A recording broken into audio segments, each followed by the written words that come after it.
ધોરણ 4 વિષય ગુજરાતી પાઠ 11 ઊંટ અને ફકીર। વિદ્યાર્થી મિત્રો, તમને વાર્તા સાંભળવી ગમે છે। આપણે 10મો પાઠ પણ વાર્તા સાંભળી હતી। હવે આપણે 11મા પાઠમાં ઊંટ અને ફકીરની વાર્તા સાંભળીશું। તો ચાલો તૈયાર થઈ જાઓ। એક ફકીર વનવગડામાંથી પસાર થતા હતા।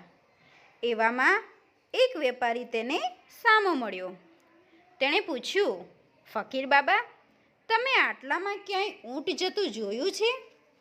ફકીરે કહ્યું, તેની જમણી આંખ ફૂટેલી છે, તે ડાબે પગે ખોડું છે, તેનો આગલો દાંત પડી ગયો છે, તેની એક બાજુએ મધ તથા બીજી બાજુએ ઘઉં લાદ્યા છે, લાદ્યા એટલે કે ભરેલા છે।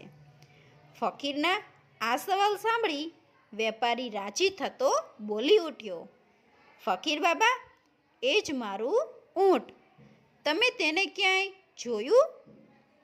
અમે સૌ ક્યારના તેને શોધ્યા કરીએ છીએ। ફકીર બોલ્યા, પણ મેં તમારું ઊંટ તો જોયું નથી। ફકીરનો આ જવાબ સાંભળીને પેલા વેપારીને થયું કે નક્કી આ ફકીરે મારા ઊંટને જોયું તો છે, પણ તેના ઉપરના માલની લાલચે તે મને બતાવવા માંગતો નથી। તેણે જરા કડકાઈથી ફકીરને કહ્યું, ડાયા તઈ મારું ઊંટ મને આપી દો, તેના ઉપર કિંમતી ઝવેરાત પણ હતું, જો નહીં આપો તો પકડીને રાજા પાસે લઈ જવા પડશે। ફકીર બોલ્યા, અરે શેઠજી, હું તમને ખરું કહું છું કે મેં તમારું ઊંટ જોયું જ નથી, પછી તેના ઉપર ઝવેરાતની તો વાત જ શી? પેલો વેપારી હવે ગુસ્સે થઈ ગયો। તેણે પોતાના માણસોને કહ્યું, આ ફકીરને પકડીને રાજા પાસે લઈ ચાલો।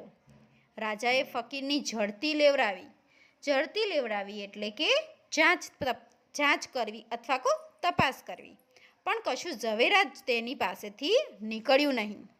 છતાં ફકીરે ઊંટનું જે વર્ણન આપ્યું તે તો બરાબર પેલા વેપારીના ઊંટનું જ હતું, તેથી તેણે એ ઊંટ જોયું નથી એ વાત તો કેમ મનાય?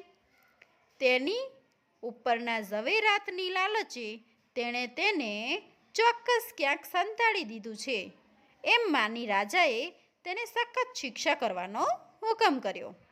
રાજાનો હુકમ સાંભળી ફકીર બોલ્યા, રાજાજી, રહેમ કરીને પહેલાં મારી વાત સાંભળો, ખરેખર મેં ઊંટ જોયું નથી।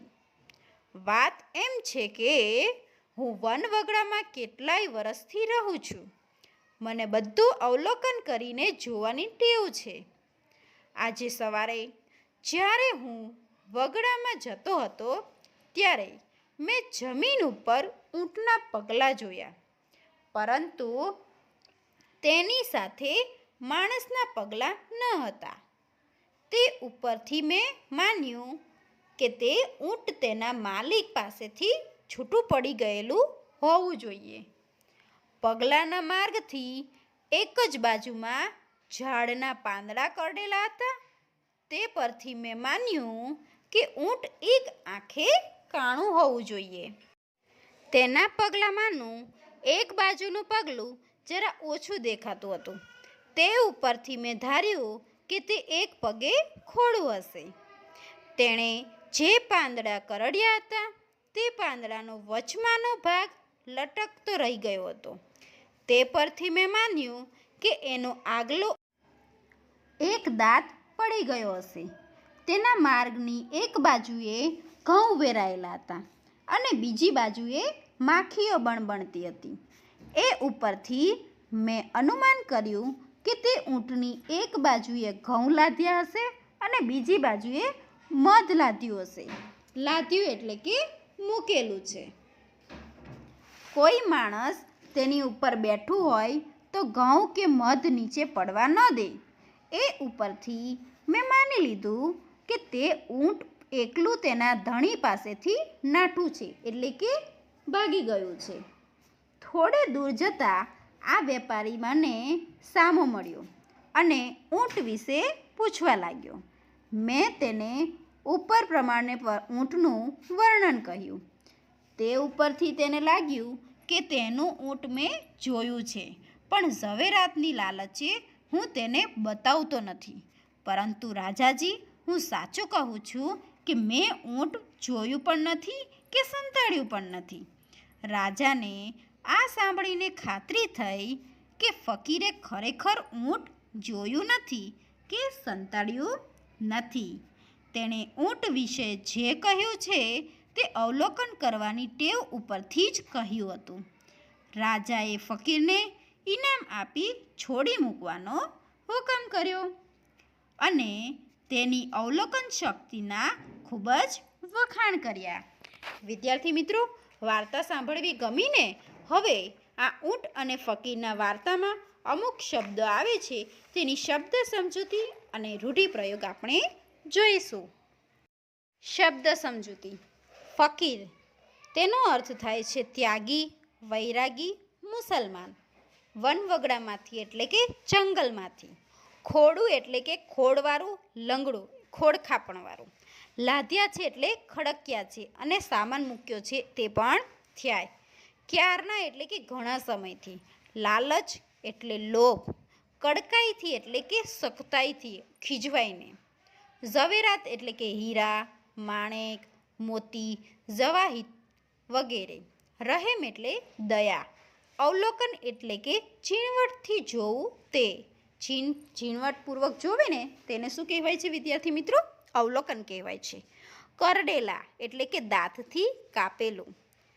કાણું, એક આંખ વગરનું. બે આંખ હોય છે, ઊંટની એક આંખ કાણી હતી એટલે કે કાણું શબ્દ વાપરેલો છે. બણબણતી એટલે કે બણબણ એવો અવાજ કરતી. ધણી એટલે માલિક. નાઠું છે, નાસી ગયું છે. વર્ણન કર્યું એટલે કે શું શું અને કેવું કેવું છે તે વિસ્તારથી કહેવું અને સમજાવવું. નીચે છે રૂઢિપ્રયોગ. ઝડતી લેવરાવવી એટલે કે જાંચ કે તપાસ કરાવવી. હવે આ જે ફકીર છે તેને કંઈ પણ સંતાડેલું છે કે નહીં તે ચેક કરે છે, તેને શું કહેવાય છે? ઝડતી લેવરાવવી એટલે કે તપાસ કરવી. શબ્દ સમજૂતી અને રૂઢિપ્રયોગ તમારે તમારી ગુજરાતીની નોટબુકમાં સુંદર અક્ષરે ઉપરની લીટીને અડીને લખવાના છે. તો ચાલો લખીએ.